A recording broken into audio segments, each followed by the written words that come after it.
Söz məclisdən içəri.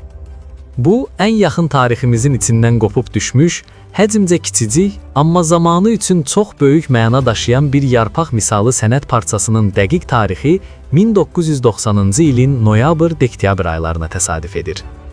İskəndər Həmidovun deputat seçilə bilməsi üçün Sumqayıt seçicilərinə paylanmış vərəqin fotosurətidir.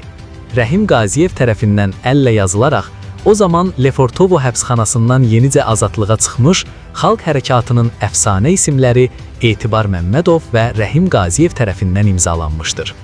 Bu müraciət o dövrdə vətən cəmiyyətinin sədri kimi məşhur olan və cəmiyyət içərisində xeyli nüfuza sahib xalq yazıcısı Elçin Əfəndiyevi sandıqda saxlaya bilmək üçün yazılıb və yayılıb.